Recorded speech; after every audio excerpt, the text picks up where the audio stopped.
Have you just completed writing your first book and not sure what to do next? Would you like to know how to sell more books on Amazon despite being an unknown author?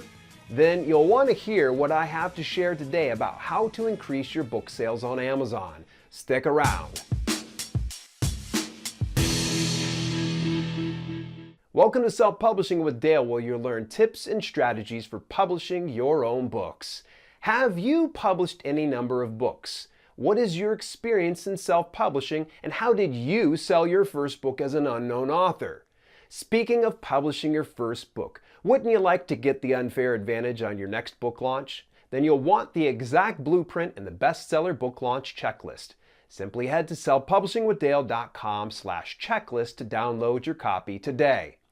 Recently, I received a question from longtime subscriber and supporter of Self-Publishing with Dale, Paul Gran. In his email, he said, "Been watching your YouTube channel for a little while. Also commented on a few from time to time. I have a question, mate. How do you start getting sales? How did you sell your first book as an unknown author?" Well, Paul, first of all, you can thank your better half for suggesting to ask me this question. I've answered it many different ways before, but never directly shared how I sold my first book as an unknown author. Sure, I could shamelessly promote the bestseller book launch checklist, but I've already done that, so why don't I tell you how I sold my first book? So, it's story time, kids! Yay! In 2013, I began writing my first book with the intention to only have it published. I didn't care much about profits. It was about becoming a published author. By the time early 2014 rolled around, I had a 44,000-word manuscript called The 3 Keys to Greater Health and Happiness: Unlock Your Greater Life. Now, I'll admit, I did zero research about how I'd sell this book.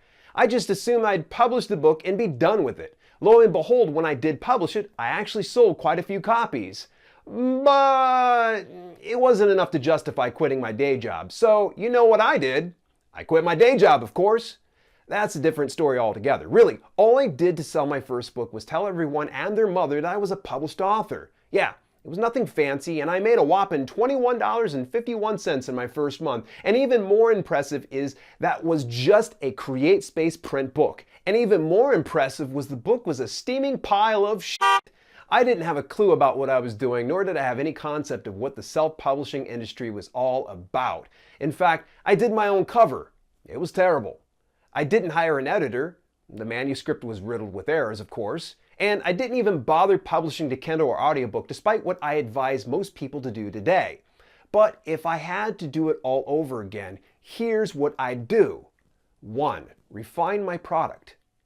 If you want to stick around this business for longer than a cup of coffee, I highly recommend you don't do what I did. Hire professionals. That way, when you get any number of sales, your readers will stay with you for the long haul and refer other readers to you. 2. Develop an action plan. Those that fail to plan to fail. Hey, I get it if you don't want to use my bestseller book launch checklist.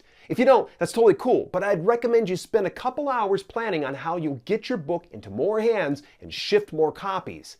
And an action plan isn't publishing your book and praying for the best. I've seen this type of business plan far too often, and it's never surprising to hear that those with that action plan don't draw one hairy dime. 3. Inner circle. Your inner circle consists of friends, family, and acquaintances. These people are your go-to resources when you have no audience at all. Fair warning. You'll only be able to use this option once, maybe twice at best. What happens after so many book releases, your inner circle grows tired of you sharing your stinking book. Yes, they want to support you, but no, they don't want to hear about your book every other conversation. Build hype for your first book among your crew. When it launches, follow up with them once and then leave it alone. 4. Hire a professional. You can't do everything and be everywhere in this business, especially when it comes to your first book. Know your strengths and play to them.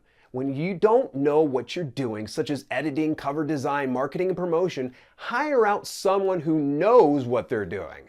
That's the best, most succinct advice I can shoot to you right now. Also, take a peek on YouTube at my full video series on marketing and promotion for self-published books. It's entirely possible you can use any number of suggestions in that video series to sell more books on Amazon and elsewhere. I hope that helped out, Paul, and thanks again for the great question. In the meantime, if you enjoyed today's content, then share it with someone else who may like it too. Till later, this has been Self-Publishing with Dale, and I'll catch you soon.